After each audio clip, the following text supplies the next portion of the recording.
तो क्या कॉन्फ्लिक्ट रहा भाजपा के साथ आपका? भाजपा को गुलाम चाहिए था। आगे कभी झुकेंगे तो क्या करेंगे आप? जब झुकेगा तो देखा जाएगा। नहीं मतलब फिर क्लियर कीजिए। अब हमें ये पता है कि झुकेंगे अच्छा और झुकाऊंगा।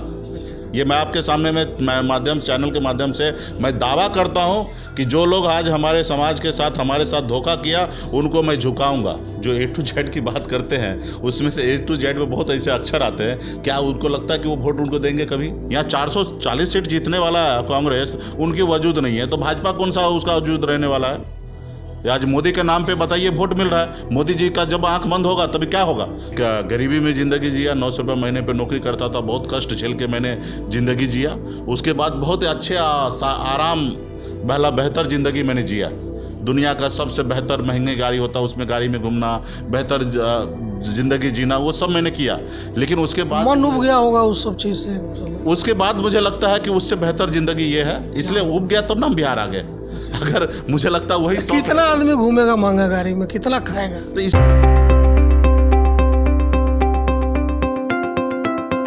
नमस्कार, मैं इस वक्त VIP विकासशील इंसान पार्टी के राष्ट्रीय अध्यक्ष बिहार के यूथ आइकॉन मुकेश सहनी जी के साथ हूँ। मोतिहारी में आए हैं अभी। जैसा कि आप जानते हैं सब लोग, ये खुद को सन ऑफ मल्लाह कहते हैं और उसमें इनको एक अस्मिता गौरव का बोध भी होता है। लेकिन पिछले दिनों जो राजनीतिक घटनाक्रम घटी बिहार में, इनके 4 विधायक थे जो अब इनके साथ नहीं है, तो एक नई शुरुआत कह सकते हैं कि ये कर रहे हैं, फिर से कह सकते हैं क्या इसको? नहीं, इसको नई तरीके से शुरुआत थोड़े कह सकते। चारों विधायक कहिए कि बिक गए, और हमारे पार्टी को हमारे विधायक ने नहीं बनाया, हमारी पार्टी ने विधायक को बनाया। तो विधायक आते जाते रहेंगे। हमारे पार्टी पहले से एस्टेब्लिश है, मजबूत है, बिहार के जनता के लिए काम करने के लिए, अपने लोगों के लिए काम करने के लिए, उनके हक अधिकार की लड़ाई लड़ने के लिए तो मजबूती से हम लोग आगे और इस काबरा को बढ़ाने के लिए काम कर रहे हैं। और अभी मैं 3 दिवसीय दौरा पे आया हूँ। मोतिहारी में आज हूँ, कल बेतिया, आज मोतिहारी में हूँ, अभी बेतिया जाऊँगा और बेतिया में भी कार्यालय का एक उद्घाटन है। और 2024 के लिए और 25 के लिए हम लोग अभी से रोड मैप क्लियर कर चुके हैं कि हम मजबूती से पूरे प्रदेश में काम करेंगे। तो आज बेतिया में हमने लोकसभा कार्यालय का उद्घाटन करने के लिए जा रहे हैं। वहाँ से 3 लोकसभा का मॉनिटरिंग होगा और वहाँ पे काम किया जाएगा। उसके बाद पूरे प्रदेश में कल मैं दरभंगा में रहूँगा। तो इसी तरीके से पूरे प्रदेश में घूम रहा हूँ, अपने संगठन पार्टी को मजबूत कर रहा हूँ। और 75 साल के बाद पहली बार निषाद ने अपने पैर से और हाथ से गर्दन से बेड़ी को तोड़ा, गुलामी का जंजीर को उन्होंने तोड़ा। जो कल तक हमारे लोगों को गुलाम बना के रखा था, आज हम लोगों ने अपने लड़ाई लड़ने के लिए, हमारी आवाज़ को पटना तक पहुंचता नहीं था। एक समय आ गया कि हम अपनी लड़ाई लड़कर आवाज़ को पटना तक से पहुंचाने में कामयाब नहीं हुए, पटना के सरकार में रहकर और काम करने के लिए उस सरकार बन गए। तो हम मेरे पास बहुत ताकत है। बिहार में 15% निषाद समाज है। आपने हाल फिलहाल में देखा कि बोचा में हमारी ताकत क्या था। बिल्कुल बोचा में इनके कैंडिडेट को लगभग 27,000 वोट मिला है। 30,000 वोट मिला है। और एनडीए वहाँ पे 45,000 वोट मिल रही है। और आप वही सीट हम 2020 में जब चुनाव लड़े थे तो 12,000 वोट से जीता, और इस बार के एनडीए ने 36,000 वोट से हारा। तो हमारी ताकत ये है कि एनडीए एक तरफ पूरे ताकत लगा के 45,000 वोट लाता, तो हम अकेले 30,000 वोट। तो आपकी तैयारी जीत के भी है और हराने की भी है? नहीं, देखिए, हमारी लड़ाई यही है। काशीराम जी का थ्योरी पे मैं चलता हूँ। उनका पहली बार हारने के लिए लड़ो, दूसरी बार हराने के लिए और तीसरी बार जीतने के लिए। तो अभी हम सीखने के लिए काम हो चुका है। हम राजनीति में कैसे चुनाव लड़ा जाता है ये सीख चुके हैं। अभी लड़ाई हमारी है कि जीतने के लिए, और जीत में हार भी होता है और जीत भी होता है। 2 चीज़ होता है, हार और जीत, तीसरा कुछ नहीं होता है। तो हमारी कहीं पे जीत होगा, कहीं पे हार होगा। हराना भी तो होता है। हाँ, हराना भी होता। तो हमारे साथ जो हमारे दुश्मन था उनको मैंने हराया। कौन है दुश्मन? दुश्मन तो अब जग जाहिर है पूरे देश को कि भारतीय जनता पार्टी मेरे दुश्मन है। हमारे पीठ में खंजर भोंकने का काम किया, हमारे पार्टी को तोड़ने का काम किया, हमारे सीट्स को छीनने का काम किया। लेकिन बिहार की राजनीति में आपकी पार्टी को एस्टेब्लिश भी तो भाजपा ने किया, 4 सीटें। ये तो कहिए कि भाजपा को हमने जमीन दिया। अच्छा, पहले तो ये बताइए कि अगर हमारे समाज ने अगर उनको साथ देता तो आज भाजपा नाम का कोई पार्टी नहीं होता। आज अगर हम 2020 में साथ नहीं आते तो बिहार में सरकार नहीं बनता।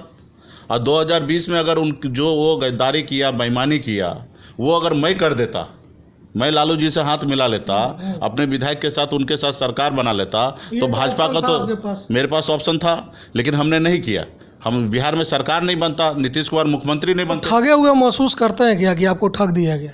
निश्चित तौर पे हमारे साथ नहीं, हमारे समाज के साथ उन्होंने ठगी किया है। एक अति पिछड़ा समाज को जो सपना देख रहा था, उनके साथ उन्होंने कहीं ना कहीं विश्वासघात किया है। सिर्फ मेरे साथ नहीं, मैं तो मजबूती से मैदान में उतर रहा हूँ, लेकिन जो कल तक सपना देखा था। क्या गलती रह गई थी? मतलब अनुभव की कमी या राजनीति की जो रपटीली रहा है? नहीं, इसमें कोई गलती नहीं है। देखिए, जिस सामने में आज भाजपा ऐसी ताकत बन चुका है कि ऐसे लोगों को वो आशीर्वाद देता है जिनके लोग उनके चेला चपेटे रोज का 10,000 करोड़ कमाता है। आज आपने देखा कि अडानी पिछले महीना में रोज का 10,000 करोड़ रुपया कि उनके मित्र, उनके दोस्त किस तरीके से गरीब को खून चूस रहे हैं और किस तरीके से एक व्यक्ति इतना धनवान बन रहा है और कितने लोग अपने रोजगार गंवा चुके हैं। तो एक बात बताइए, अभी आप निकले, यात्रा पर निकले, जिसकी ज़रूरत बिहार को भी है और आप जैसे लोगों को भी है, मतलब नेताओं को भी है। जैसे प्रशांत किशोर ने भी घोषणा की कि हम 3,000 किलोमीटर की पद यात्रा करेंगे। क्या करते हैं, कब करते हैं, वो आगे की बात है, आप कर रहे हैं। तो अभी आप सिर्फ अपने संगठन, पार्टी के विकास के लिए ये काम कर रहे हैं या बिहार के मुद्दों को भी उठाने का काम करेंगे? बिहार के मुद्दे को भी उठाने का काम करें। जब हम लोग आज हमारे लोगों को हम जागरूक कर रहे हैं तो वो बिहार के जनता के बीच में, ज़मीन के बीच में जा रहे हैं, एक एक चीज़ की चर्चा कर रहे हैं। आज आप ही हमसे जो भी पूछ रहे हैं उसका जवाब तो हम दे ही रहे ना। आज हम लोगों की लड़ाई है कि बिहार में गरीब का हालत, पिछड़ा, दलित का, युवा का हालत जो है वो बढ़ से बदतर होते जा रहा है। उनके हालत में सुधार होना चाहिए। इसके लिए सरकार को सही दिशा में काम करने की आवश्यकता है। उन लोगों का आवाज़ जहाँ तक, जिनका पटना तक नहीं पहुँचता, उसकी आवाज़ को सुनना चाहिए। तो इसके लिए हम लोग हमेशा प्रयास कर रहे हैं, क्योंकि लोग कहते हैं ना, अपने दिल से जानो पराये दिल का हाल। मैं खुद एक गरीब मछुआरा का बेटा हूँ। मैंने अपनी ज़िंदगी में 900 रुपये महीने पे नौकरी करता था और वहाँ से मैंने अपने करियर को स्टार्ट किया और आज मैं इस जगह मुकाम तक पहुँचा हूँ। तो संघर्ष के बदौलत मैं यहाँ तक पहुँचा हूँ। मुझे तो विरासत में कोई भी चीज़ नहीं मिला, ना धन दौलत मिला, ना कारोबार मिला, ना राजनीति मिला। हर चीज़ मैंने अपने दम पर बनाना है। आपने जो कमाया भी वो अपने दम पर कमाया। कहाँ तो, और उसी को दम पे आज इतना काम करा। तो लोगों को आज जागरूक करता हूँ कि हर एक व्यक्ति अपने दम पे आप खड़ा हो सकते। जरूर नहीं कि आपके पिताजी के दौलत आपको मिले या विरासत में राजनीति मिले, आप भी उसमें का मुहिम हिस्सा बन सकते हो। आप हमसे सीखने की आवश्यकता है। तो ये मैं लाखों लोग मुझे जानते हैं, पहचानते हैं, लोग हमें फॉलो करते हैं कि लोग इस तरीके से भी गरीबी जगह से निकल कर भी इतने अच्छे जा सकते हैं। तो ये सब चीज़ लोगों को बता रहे हैं और एक एक चीज़ की समस्या को सरकार तक लेके जा रहे हैं। हम चाहते हैं कि बिहार का कल्याण हो। आज मैं 18 साल की उम्र में घर परिवार रिश्तेदार को छोड़कर मुंबई जैसे शहर में रहा, जहाँ रहने का ठिकाना नहीं था। हमें पता है कि कितना कष्ट हो झेलना पड़ता है, कितना तकलीफ झेलना पड़ता है। जब आपके गांव में त्यौहार होता है, छठ पूजा होगा या दीपावली होगा, होली होगा, उस समय में आप अपने घर परिवार के साथ नहीं रहेंगे और दूसरे प्रदेश में आप रहेंगे, गुमनाम जिंदगी जिएंगे, का बंद कोठली में रहेंगे। तो कितना कष्ट होता है वो मैंने झेल के बैठा हूँ। ये कहानी करोड़ों बिहारी की है, करोड़ों है, उसमें से मैं खुद भी हूँ ना, अभी भी है। आप तो चलिए वहाँ से मेहनत की है। हाँ, तो मैंने तो झेल के आया हूँ ना। जी। ये सारे समस्या को तो मैंने झेल के आया हूँ और मैं नहीं चाहूँगा कि मेरा वो करोड़ों भाई आगे ऐसा हो, क्योंकि बहुत सारे लोगों को तो इतने सारे तकलीफ नहीं झेलना पड़ता होगा। अभी नई जमाना हो गया, मोबाइल का जमाना हो गया। उसके लिए क्या मतलब कोई रोड मैप प्लान है? इसके लिए यूथ को आगे आना पड़ेगा और ये सब बिहार में हो सकता है। अच्छा, ठीक है। आज देखिएगा बहुत सारे राज्य अपने पैर पे खड़ा हो गया। महाराष्ट्र क्या था, पहाड़ का चोटी पे महाराष्ट्र सूखा, हरियाली कुछ नहीं, लेकिन वो डेवलप हुआ। गुजरात देखिए कितना डेवलप हुआ। तो उसी तरीके से आपके राज्य को भी डेवलप किया जा सकता है। सिर्फ अच्छे राजनेता की ज़रूरी है। और मैं बिहार में कह सकता हूँ कि 2005 के और 2012 के बीच में 7 साल में जो विकास हुआ वो बेहतर हुआ। 12 के बाद तो लोग कुर्सी से प्यार करने लगे हैं, कुर्सी में चिटक गए हैं। 12 से लेकर 22 है, 10 साल में बताइए बिहार में क्या हुआ। हाँ, मैं सच्चे मन से कहूँगा कि मैं बॉम्बे में रहता था, मैं सुनता था कि बिहार में काम हो रहा। और मैं जब आने का भी मौका मिला तो मैंने देखा कि जो मुझे 12 घंटा 11 घंटा लगता था, 11 घंटा लगता था पटना एयरपोर्ट से मेरे गांव में जाने के लिए। 2003 में मैं पहली बार मैं अपने शादी के लिए मैं जब आया तो 11 घंटा लगा गांव पहुंचने में। उसके बाद अगर मैं 2009 में या 10 में मैं आया तो मैंने ये सफ़र को है ना 5 घंटे में मैंने दूरी किया। तो विकास हुआ। लेकिन 2012 के बाद कहाँ गया? 10 साल हो गए सिर्फ कुर्सी से प्यार कर रहा है। आज मैं लड़ाई लड़ रहा हूँ बिहार के बेहतर के लिए, अपने समाज की उन्नति के लिए। आज मैं भी कुर्सी से प्यार करता तो भाजपा के गोद में, एक चीज़ बताइए, आप बार बार एक बात कह रहे हैं समाज की उन्नति, भाजपा के गोद में बैठ जाता, आज मंत्री बने रहता। लेकिन मुझे कुर्सी से प्यार नहीं है। मैं लड़ाई लड़ने के लिए उतरा हूँ। मेरा सोच है कि मैं विधायक बनाऊंगा। हमने बनाया भी, हम मंत्री बनाएंगे, हमारे लोग काम करेंगे, बिहार के बेहतर के लिए काम करेंगे, ना ही कि अपने बेहतर ज़िंदगी के लिए कुर्सी से चिटक के रह जाना, अपने सुख सुविधा लेना नहीं चाहिए मुझे। हम तो गरीब घर में जन्म क्या लिए। कॉन्फ्लिक्ट रहा भाजपा के साथ आपको? भाजपा को गुलाम चाहिए था। 75 साल से हमारे लोगों को गुलाम बना के रखा था, और आज भी बना के कुछ लोगों को रखे हैं, और आज भी चाह रहे थे कि उन लोग को गुलाम बना कर रखेंगे। मुकेश सहनी उठो तो हम उठते, और बोले बैठो तो बैठते। तो उनको गुलाम चाहिए था, और उनके लिए देखा कि एक अति पिछड़ा मल्ला के बेटा पार्टी बना के 11 सीट हिस्सा ले लिया। जिस समाज को हम एगो टिकट नहीं देते, उसकी सारी उम्र को बिता देता, लेकिन वो एगो टिकट नहीं देते, वो समाज हमसे हिस्सेदारी ले लिया। आज 11 लिया, कल 51 लेगा।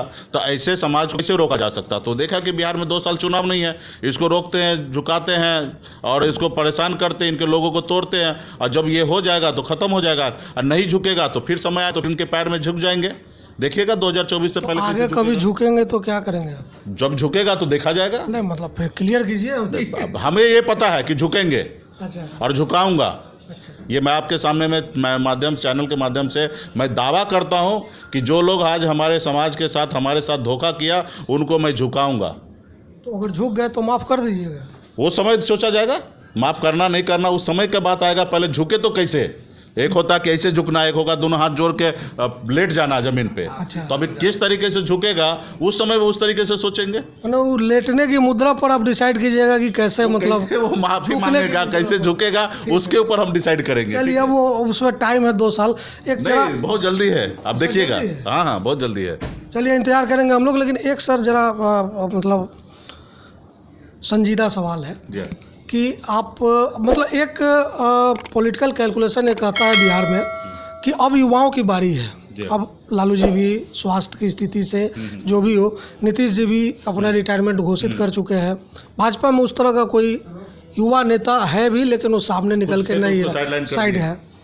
तो अब रह गए आप लोग, रह गए तेजस्वी यादव है, चिराग पासवान है, कन्हैया कुमार है, PKR है, बस तमाम इस तरह के लोग हैं, पुष्पम प्रिया है, कम ज़्यादा जो भी है नए लोग हैं। तो आप भी नए हैं, युवा है, आपका अपना एक विज़न है। लेकिन आपको नहीं लगता कि एक समस्या है कि जब Tejashwi Yadav A to Z कह रहे हो तो आप सिर्फ अपने समाज की बात कर रहे हैं? देखिए, उनको विरासत में राजनीति मिला है, बोलने के लिए तो कुछ भी बोलेंगे, लेकिन हकीकत क्या है? जो A to Z की बात करते हैं उसमें से A to Z में बहुत ऐसे अक्षर आते हैं, क्या उनको लगता है कि वो वोट उनको देंगे कभी? ठीक है, बोलने के लिए ठीक है, हम भी बोल रहे हैं, ऐसा तो नहीं A to Z कह रहे हैं तो M भी है, N भी है, सबको चाहते हैं कि साथ आ है। जाए। वो बोल रहे हैं, अच्छी बात है, हम भी बोलते हैं।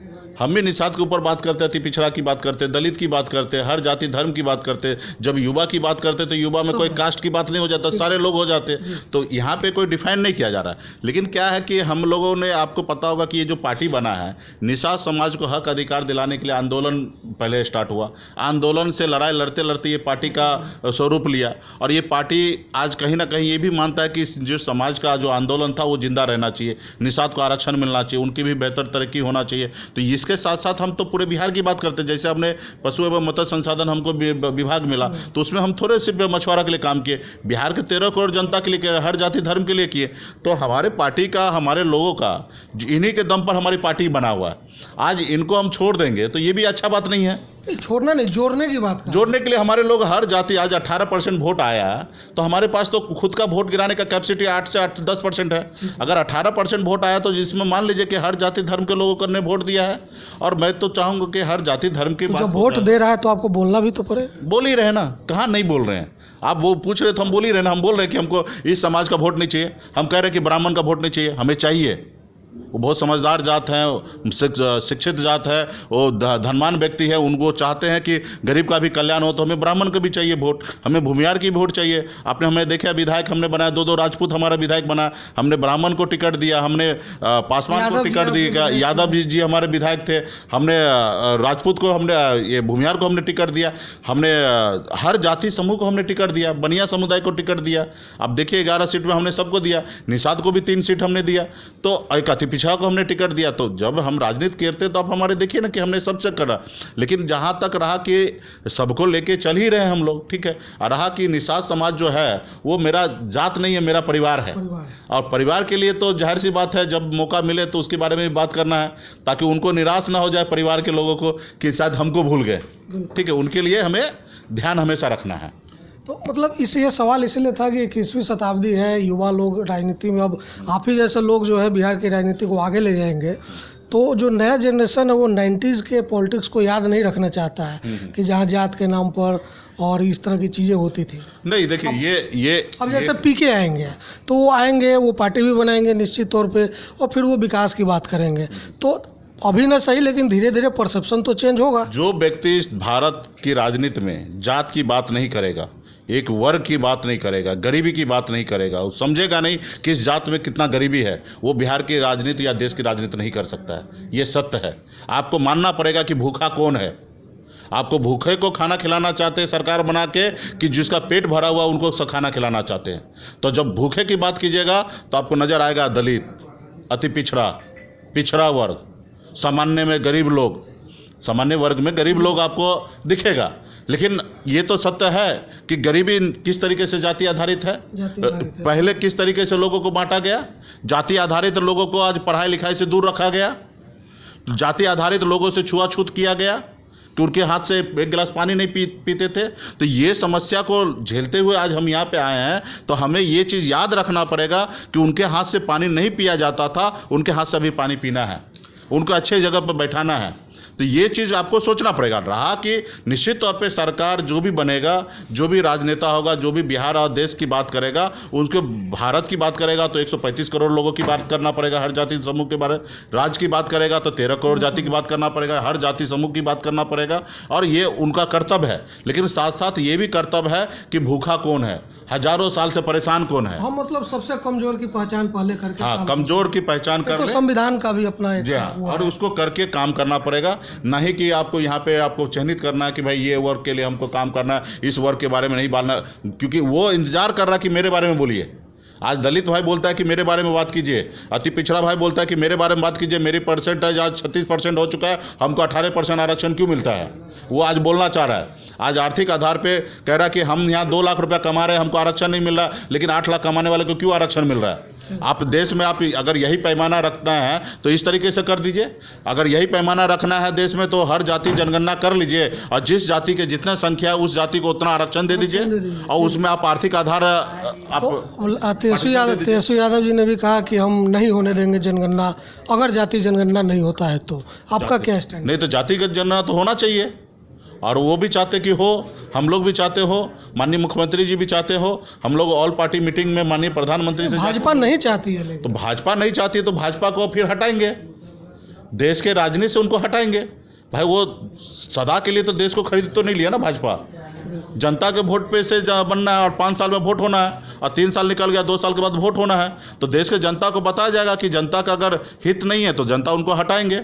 यहाँ 440 सीट जीतने वाला है कांग्रेस, उनकी वजूद नहीं है, तो भाजपा कौन सा उसका वजूद रहने वाला है। आज मोदी के नाम पे बताइए वोट मिल रहा है, मोदी जी का जब आंख बंद होगा तभी क्या होगा। सीनियर सिटीजन वैसे भी 75 साल के बाद वो चुनाव नहीं लड़ेंगे।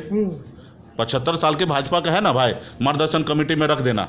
लाल कृष्ण आडवाणी जी को रख दिया गया, जिन्होंने भाजपा को बनाया, तो मोदी जी का भी 75 साल पूरा हो जाएंगे 2 साल के अंदर में, तो वो भी फिर मार्गदर्शन कमेटी में जाएंगे। बता दीजिए कि भाजपा में कोई एक व्यक्ति हो जो वोट दिलवाता हो मोदी जी के अलावा, कोई नहीं, तो फिर भाजपा खत्म। मोदी जी अगर राजनीति से दूर हो, भाजपा खत्म होना तय है। तो जातीय जनगणना आप लोग की मुख्य मांग है, ये होगा तभी जनगणना होने देंगे, अन्यथा नहीं होने देंगे, जैसा कि तेजस्वी यादव। चुनाव नहीं होने देंगे, मतलब चुनाव नहीं हो, जाति जनगणना तो होना ही है, जाति जनगणना हम लोगों को कराना है। और ये हमारी पार्टी का, और मुझे मानना है कि जो लोग गरीब की बात है सबको ये बात मानते हैं कि भाई आपत्ति किस बात का है, आप आके बताइए देश के जनता को इसमें समस्या क्या है। लगभग एक मत है इस पर। हाँ, विपक्ष एक मत तो लगभग है, और भारतीय जनता पार्टी के 60% पार्टी के नेता वो भी एक मत है। ठीक है, उस पार्टी में रहकर प्रोटोकॉल को निभा रहे हैं, नहीं बोल रहे हैं क्योंकि उनके सुप्रीमो नहीं बोल रहे हैं। जब हम ऑल पार्टी मीटिंग के लिए जब प्रधानमंत्री जी से मिलने के लिए गए तो उसमें भाजपा भी गया था। भाजपा के तरफ से भी हमारे अनुसूचित जाति से आते हमारे मंत्री भी हैं, खनन मंत्री जनक राम जी भी गए थे। यानी कि वो भी मानते कि होना चाहिए, अगर मानते तो नहीं जाते मीटिंग से, बाइकआउट करते। लेकिन उन्होंने बाइकआउट तो नहीं किया, उन्होंने गए। अच्छा सर, अब एक हल्का फुल्का सवाल, बॉम्बे अच्छा है कि बिहार, मतलब आपके लिए, मतलब बॉम्बे की ज़िंदगी अच्छी थी या बिहार की ज़िंदगी?